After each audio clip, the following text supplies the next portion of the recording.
আহোমৰ শেষ ৰাজধানী যোৰহাট নগৰ আৰু এই যোৰহাটতে অৱস্থিত এটি ঐতিহ্যমণ্ডিত পুখুৰী ৰাজমাও পুখুৰী।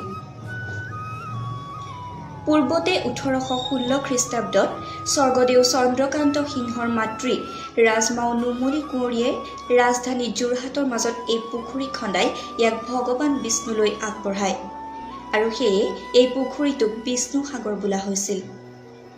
পৰৱৰ্তী সময়ত পুখুৰীটো ৰাজমাৱে খন্দোৱাৰ বাবে তেওঁৰ নামেৰেই এই পুখুৰীটোৰ নাম ৰাজমাও পুখুৰী হয়।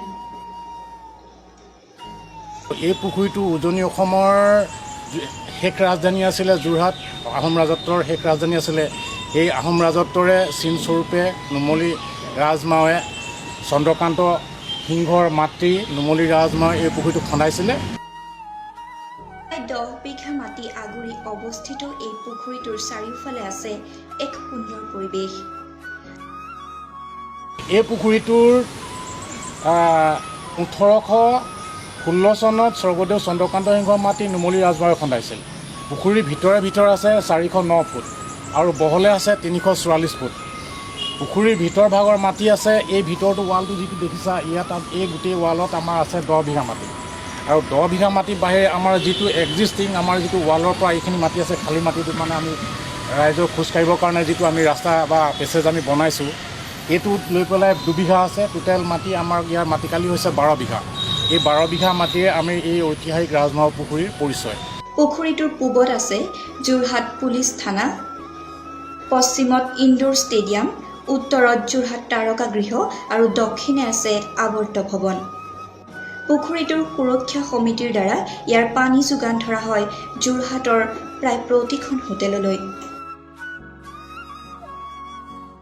আৰু যোৰহাটৰ মানুহৰ কাৰণে জনসাধাৰণৰ কাৰণে খোৱা পানীৰ ব্যৱস্থাৰ সুবিধা কৰি দিবৰ কাৰণে তেনেকৈ যোৰহাটৰ বিভিন্ন ঠাইত মানে পুখুৰী আহোম ৰজাদিনীয়া পুখুৰী দেখিবলৈ পোৱা যায় আৰু সেইসকলো এতিয়া আমাৰ বৰ্তমান মানে ৰাইজে বা স্থানীয় ওচৰ চুবুৰীয়াই তাৰ পানী মানে খোৱা সুবিধা হৈছে। আৰু দেখিছে ইয়াৰ আমাৰ মানে এতিয়া যোৰহাট টাউনৰ বিভিন্ন হোটেল বা ব্যৱসায় বা ঘৰৰ মানুহে এতিয়াও এই ৰাজমাও পুখুৰীৰ পানীয়ে ব্যৱহাৰ কৰে আৰু পাইপেৰেও মানে বিভিন্ন জেগাত পানী তেওঁবিলাকে সুবিধাবিলাক কৰি লৈছে। এই বৃহৎ পুখুৰীটোৰ পাৰত আছে এখন সুন্দৰ উদ্যান, য'ত পুৱা গধূলি যথেষ্ট লোকৰ সমাগম হয়। পুখুৰীটোৰ পাৰতেই ৰাতিপুৱা সময়ত যোগাভ্যাসৰ এক সুন্দৰ দৃশ্য দেখা যায়, য'ত বিভিন্ন ঠাইৰ পৰা লোক আহি সমবেত হয়।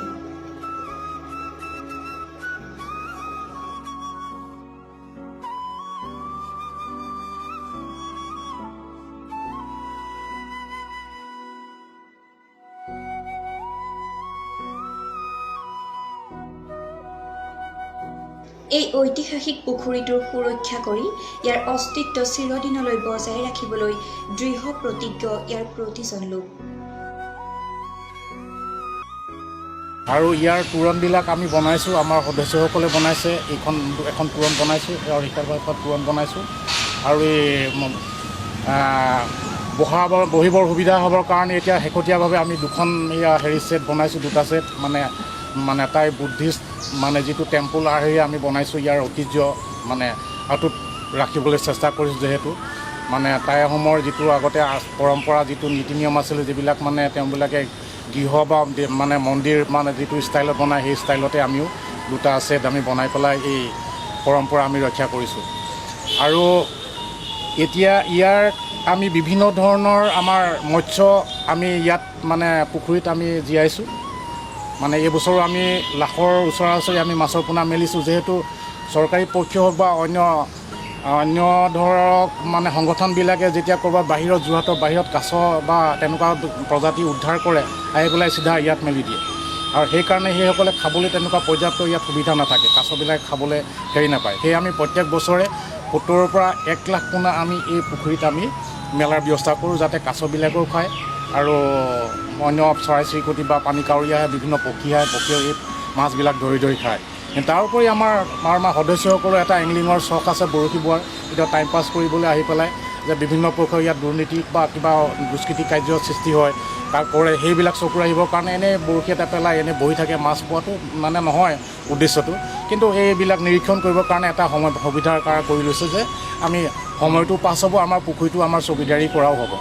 সেইধৰণে আমি ইয়াক মানে সুৰক্ষা দি আছোঁ। আৰু গছ গছনিৰ ক্ষেত্ৰত আমাৰ তেনেকৈ আমি গছ গছনিবিলাক বিভিন্ন প্ৰকাৰ আমি গছ গছনি ৰুইছোঁ আৰু আছে, মাজে মাজে পৰিও যায়।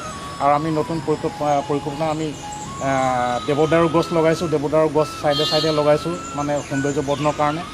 আৰু এইবিলাক ওপৰতিন পাছত শিমলু গছ এইবিলাক নিজে নিজে হোৱা গছ কিছুমান নিজে নিজে হৈছে, তাক আমি সেইবোৰতে ডাঙৰ হ'বলৈ সুবিধা কৰিছোঁ যাতে। প্ৰতিজন স্থানীয় লোকৰ চৰকাৰলৈ অনুৰোধ যাতে তেওঁলোকেও এই পুখুৰীটোৰ সুৰক্ষাৰ প্ৰতি মনোনিৱেশ কৰে।